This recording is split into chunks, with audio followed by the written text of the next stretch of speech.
You have probably at one time or another come across the quote, "Today is the first day of the rest of your life." What you may not have known is the person that first created it started the first drug rehab center. And that rehab center became the violent cult that we're going to look at in this first part of this two-part series. My name is Shelby, and this is Merrily Morbid, the channel where we talk about all things that are at least a little bit dark. Before we go any further, please hit the subscribe button. I'm hoping to get to 500 subscribers by the end of June, so please help me get there. With that aside, let's get morbid.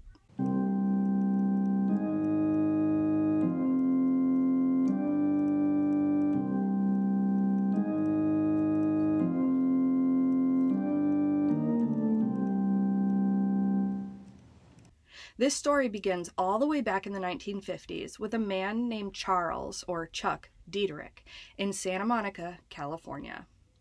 Dieterich was a self-proclaimed alcoholic and had found success with Alcoholics Anonymous, but he saw that AA's reach was limited. At the time, it was thought that there were big differences between people who were addicted to alcohol and those who had drug addictions. One particular day, Dieterich decided to go on a little trip. And when I say trip, I'm talking an acid trip. He had an epiphany and decided that he would start a group for people with addictive personalities, not just alcoholics, and he called it Tender Loving Care. It was the first program of its kind, meaning that it was the first drug rehab ever. But TLC used self-help techniques to rehabilitate these people. Take note, there were zero, count them, zero licensed health professionals, no therapists, psychiatrists, or psychologists. And there were 3 rules, only 3. No drugs, no alcohol, no violence. What could go wrong? In the earliest days, the addicts would arrive after being accepted after an interview process, and they would immediately begin a cold turkey detox, no matter what kind of substance they were on.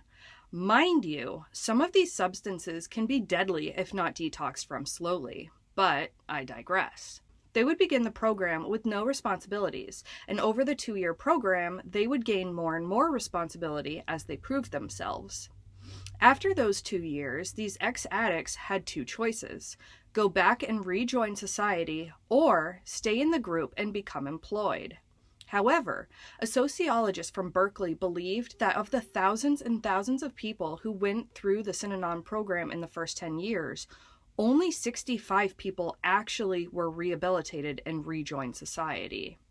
All of the other people would join Synanon as employees for at least some time. In 1958, a change began, and the group took on a new name, Synanon. It's not actually known whether the name came from someone slurring the word seminar, or if it was a mashup of the words symposium and anonymous. But one thing was sure, Synanon was about to get big. Well, relatively so. Through the 60s, Synanon received a lot of praise from the public, magazines, and even members in Congress. Synanon advertised their rehab program on television to broaden their reach and bring in people who were desperate to finally stay sober. The group had their own texts that they used to inspire them to be the best people that they could be. One was called the Synanon Philosophy, which I'll put up now. Pause to read. They would read that one every Saturday night before their weekend events. And then the other text was the Synanon prayer, which they said at the beginning of each day. Here it is. Please let me first and always examine myself. Let me be honest and truthful. Let me seek and assume responsibility. Let me have trust and faith in myself and fellow man. Let me love rather than be loved. Let me give rather than receive. Let me understand rather than be understood. Both of these were heavily influenced by Dieterich's fondness for an essay written by Ralph Waldo Emerson called Self-Reliance. One of Synanon's features was something called the game, because simply calling it the game isn't foreboding at all. Although it does remind me of something my friends and I used to play in high school. So, if you played the game in high school, you lose. Sorry, I had to. Anyway, back to Synanon's game. The game was usually 10 to 15 people sitting in a circle, and there were only, again, 3 rules. No violence, no threatening violence, and you had to remain in your chair. So what was it? Essentially, you would scream at other people in the circle, saying whatever you wanted, no matter how mean or cruel. The purpose of this game was to help people be honest with each other and force them to be honest with themselves. A lot of former members look back on the game fondly, even though it included people being put down, humiliated, verbally attacked, and sometimes everyone ganging up on a single person. Also, these games were 3 hours long. People were expected to participate in these games at least 3 or 4 times a week. And one thing we know is, like Vegas, what happens in the game stays in the game.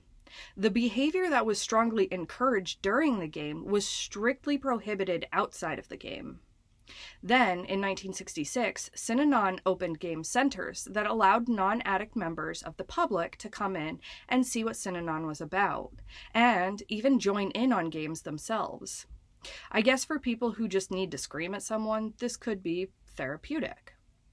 But these game centers became very popular. Even celebrities would stop by Synanon and watch or participate in the games.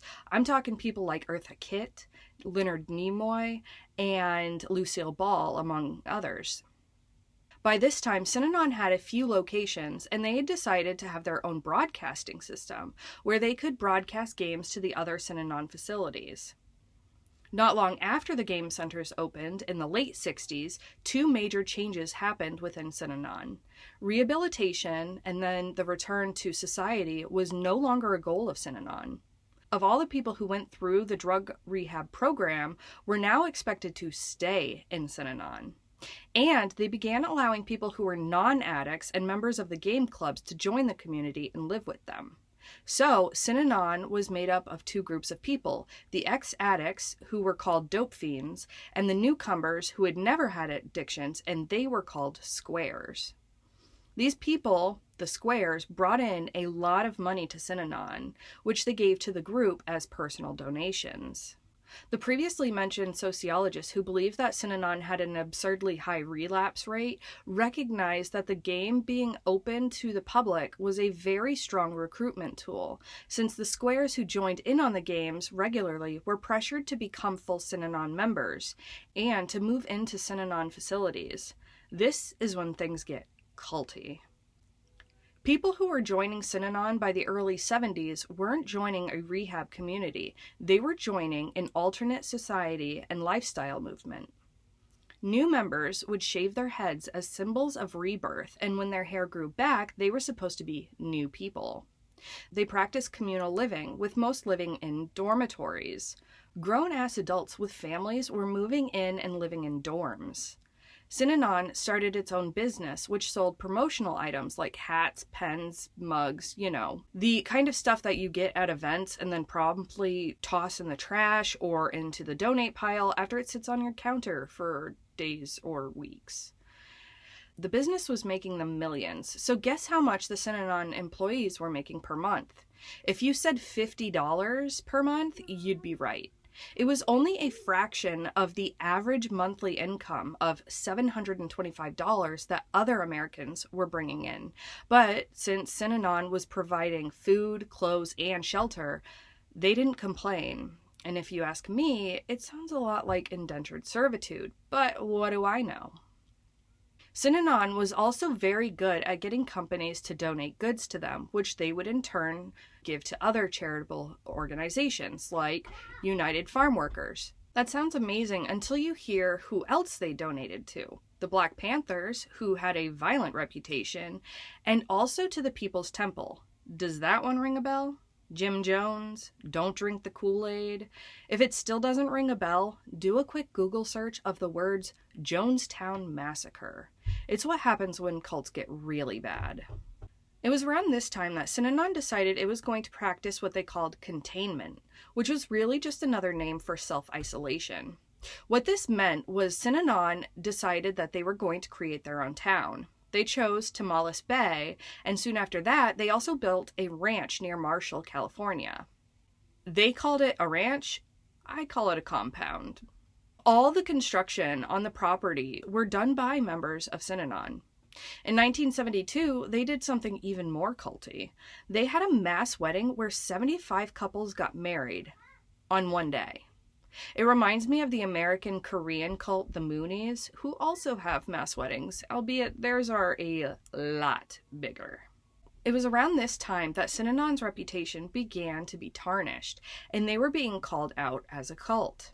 Earlier in that year, the San Francisco Examiner published an article on Synanon that was not well received by members, to put it mildly. Synanon sued the newspaper, and surprisingly, they won the lawsuit, which awarded them $600,000, which was the largest amount at that time in history. This was exactly what Diederik didn't need for his ego. If he was cocky before, my God, was he now. Even his own mother called him arrogant. So what happened to the money? Well, Diederik took half of it for himself, and the rest was gifted to some of the longest-standing members, essentially as rewards for their loyalty. Now, almost everyone who was interviewed on the documentary that I watched had a lot of positive and fond memories of Synanon. Whereas the adults saw Synanon and the game as great and helpful, the children who lived at the Synanon facilities looked back at it as abusive, manipulative, and damaging to children's psyches.